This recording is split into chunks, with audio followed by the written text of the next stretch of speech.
तालिबान किसी फ़र्द, गिरोह, अलकायदा समेत अफ़गानिस्तान की सरज़मीन को अमेरिका और इसके इत्तेहादियों के ख़िलाफ़ लड़ने की किसी को इजाज़त नहीं देंगे। ना किसी को ट्रेनिंग करने देंगे, ना ही किसी को पासपोर्ट देंगे, ना ही उस शख्स को चंदा इकट्ठा करने की इजाज़त होगी और ना ही उसको इंटरनेशनल कोई फैसिलिटीज़ दी जाएगी जो अमेरिका और उसके इत्तेहादियों के ख़िलाफ़ लड़े।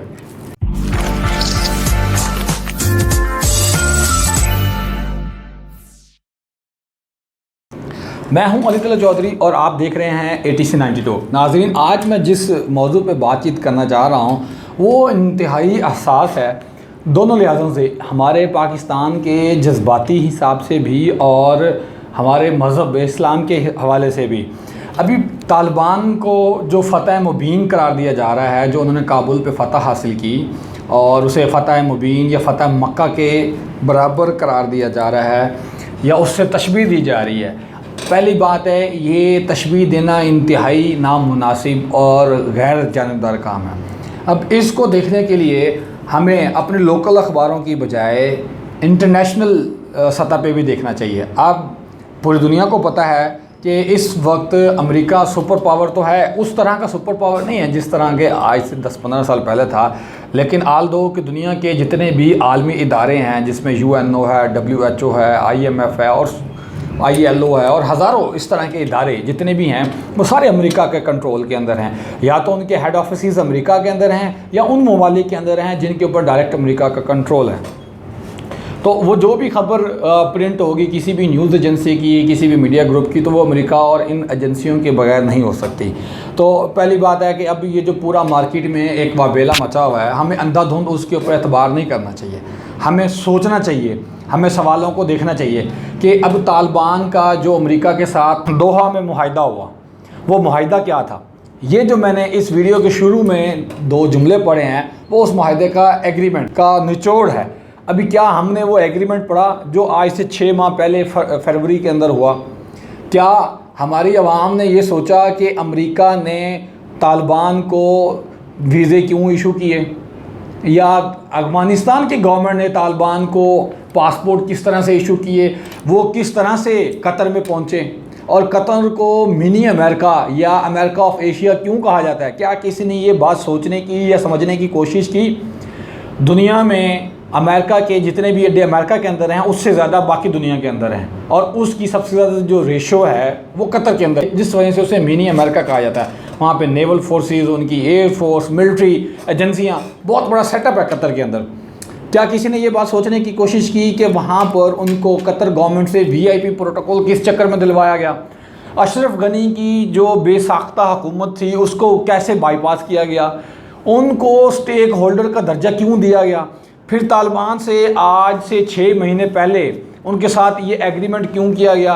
उस एग्रीमेंट के अंदर ये जो शराइत लिखी गई हैं ये किस बुनियाद पर लिखी गई और ये क्यों लिखवाया गया कि कोई भी फ़र्द, इदारा, गिरोह, ग्रुप, कोई तंजीम अमेरिका और उसके इत्तेहादियों के ख़िलाफ़ काम नहीं कर सकती? तालिबान इस चीज़ के पाबंद होंगे।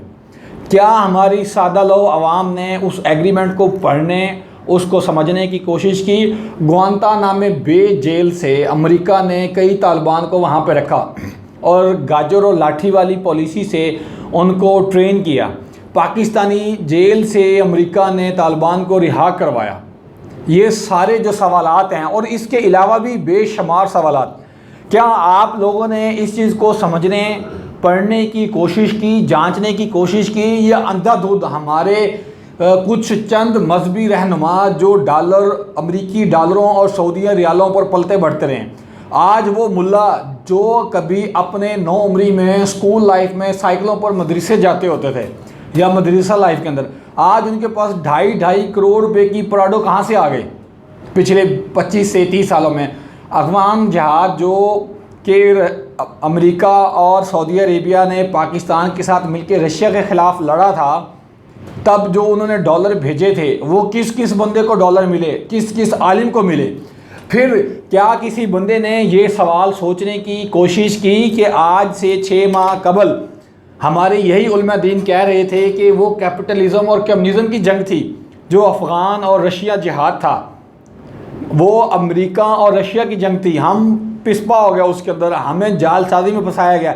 यही उलमा कराम उस वक्त कह रहे थे। फिर हमारे मौजूदा चीफ और आर्मी स्टाफ जनाब कमर जवेद बाजवा साहब ने भी म्यूनिख कॉन्फ्रेंस के अंदर कहा था कि वो जो जंग थी वो कम्युनिज़म और कैपिटलिज़म की जंग थी। अल्फाज के रद्दोबदल के अंदर मैं माफ़ी चाहूँगा कहीं कि हमारे फिर ये साहिबान नाराज़ ना हो जाएं, और हम दहशतगर्दी की लपेट में पाकिस्तान आ गया और 40 साल से दहशतगर्दी की जंग लड़ रहा है। जो APS पर हमले हुए वो किन लोगों ने किए थे, लाल मस्जिद और उसके बाद जो वाक़यात हुए वो किन लोगों ने किए थे।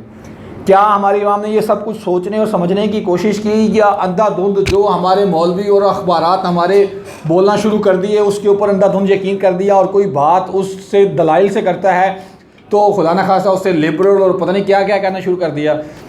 क्या ये पॉसिबल है कि अमेरिकी स्टेट डिपार्टमेंट, CIA, पेंटागन और उनकी बाकी FBI एजेंसियों को मालूम नहीं था कि अफ़गानिस्तान की फ़ौज ने रातों रात जनाब सूबों के सूबों फतह कर लिए। फिर अमेरिकी आर्मी ने अपने अरबों डॉलर का, $80 मिलियन का जो वहाँ पे यानी कि मिलिट्री इक्विपमेंट्स छोड़े हैं, वो किस लिए छोड़े। अमेरिकी एक भी फ़ौजी ज़ख्मी नहीं हुआ जब ये फतह वाला सिलसिला शुरू हुआ है, और ना ही कोई तालिबान ज़ख्मी हुआ है, क्योंकि अमेरिका और जो अफ़गानिस्तान की फोर्सेस थी उन्होंने पहले से ही ये प्लान किया हुआ था। आप ये देखें कि एक भी गोली नहीं चली। फिर अमेरिका के पास लाखों डॉलर का तबाहकुन मटेरियल था जिसके अंदर मिसाइल्स और जो इस तरह के बारूद वगैरह होता है, तो वो उन्होंने तबाह भी नहीं किया।